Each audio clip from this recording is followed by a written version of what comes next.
श्री राधारमण चरणं शरणं।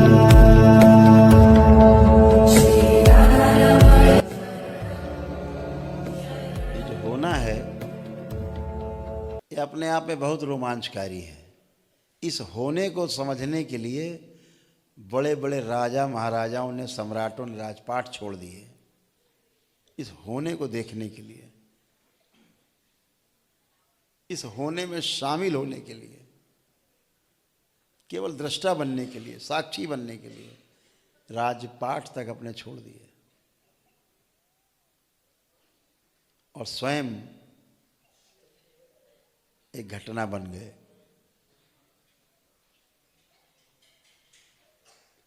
बड़े बड़े राजा महाराजा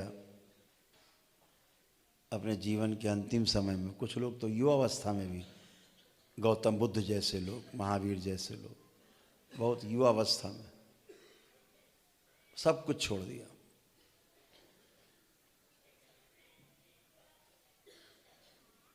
होश में रहना है।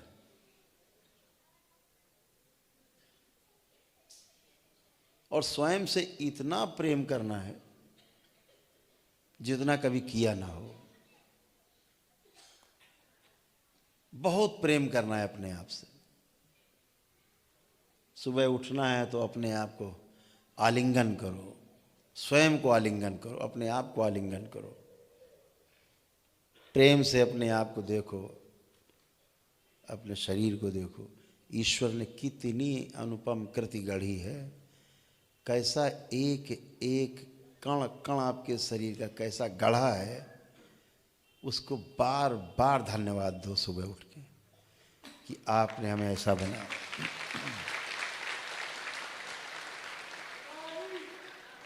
क्योंकि आपने अपने को नहीं बनाया, आपने अपने आप को पैदा नहीं किया है, आपने अपने आप को जन्म नहीं दिया है, आपने अपने स्वयं के पैदा होने का समय निर्धारित नहीं किया है। आप स्वयं जिंदा नहीं हो अपने प्रयास से, आप सिर्फ हो। और इस जो हो इसके साक्षी अगर बने रहोगे तो निश्चित रूप से इसको पूरा समझ पाओगे कि ये क्यों है, कैसे है। और अगर आप करने में शामिल हो गए कि मैं तो राजा महाराजा हूँ, मैं तो पैदा ही होना था, मैं पैदा हो गया और मैंने ये किया, मैंने वो किया, तो समझ लेना फिर मुक्ति नहीं, फिर भोग है। करने में शामिल हुए, भाव आया, भोगना पड़ेगा। अकर्ता भाव रहेगा, भोग से बाहर रहोगे। इस सूत्र को पकड़े रहना, इससे बहुत जबरदस्त सूत्र है ये। कर्म भोग का ताला जो है ना, खजाने का, बंद कर दो। पुण्य किया तो भी नहीं जा रहा उसमें, पाप किया तो भी नहीं जा रहा उसमें, अब हमारी यात्रा मृत लोक की खत्म होगी।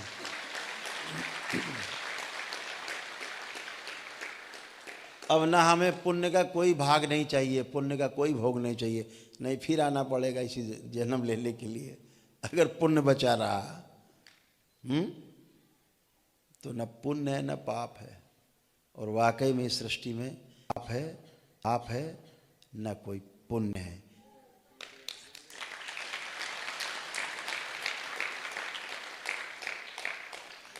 हमारे मान लेने मात्र से पाप और पुण्य की परिभाषा हमारे सामने बन जाती है, दृष्टांत बन जाता है।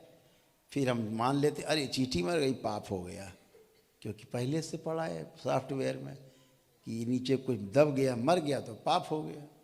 अब ये आपके लिए पाप है। एक कसाई बैठ के बकरा काट रहा है, उसके मन में कभी नहीं आया है कि हम पाप कर रहे हैं, उसके लिए बिल्कुल पाप नहीं है। ये अद्भुत है कर्म भोग का सिद्धांत।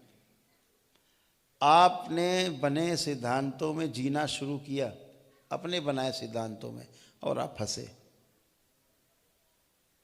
आप सृष्टि के सिद्धांतों के केवल दृष्टा बन जाओ। केवल दृष्टा, जो हो रहा है उसे देखना है।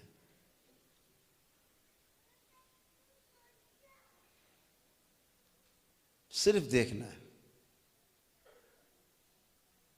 जिम्मेदारी से देखना है उसको, और जो अपना रोल है वो निभाना है। आप अपना कितना जिम्मेदारी से रोल निभा सकते हो इस होने में, घटना में, वही आपके हाथ में है। कर्म फल आपके हाथ में बिल्कुल भी नहीं है, ये ध्यान रखना। इसलिए अपनी जिम्मेदारी से अपने काम को निपटाना है, अपने को जिम्मेदारी से प्रस्तुत करना है हर घटना के साथ।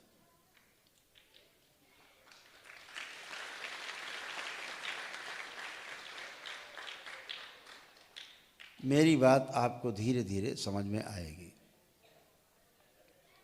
जैसे जैसे आगे बढ़ते जाएंगे, जैसे जैसे ज्ञान के चक्षु खुलेंगे, वैसे वैसे आपको मेरी बात धीरे धीरे समझ में आने लगेगी। महापुरुषों के बहुत दृष्टांत हैं, बहुत सारे दृष्टांत। कर्म भोग के ऊपर लोग उलझे हुए हैं, बहस कर रहे हैं। आवश्यकता नहीं है, जितना बहस करोगे उतना फंसोगे, जितना सिद्धांतों और बहस करोगे उतना फंसोगे। अरे सामने भाई रसगुल्ले रखे, अब ये हल्दीराम के यहाँ से आया है कि वो तोताराम के यहाँ से आया है, इससे क्या लेना देना है। सामने रखा, उठाइए, स्वाद लीजिए, अच्छा नहीं हो तो छोड़ दीजिए, अच्छा हो तो आनंद लीजिए, बात खत्म हो गई। क्या है तमाम पढ़े हैं भाषणबाजी में, उसमें अनुभव कीजिए, केवल अनुभव। अच्छी है, बुरा लीजिए, बुरा लग रहा है छोड़ दीजिए, जो आपको बुरा लग रहा हो छोड़ दीजिए, जो आपको बुरा लग रहा हो सकता है दूसरे के लिए अच्छा हो, उसको लेने दीजिए, आप छोड़ दीजिए उसको। जो आपको अच्छा लग रहा है उसको ग्रहण करिए।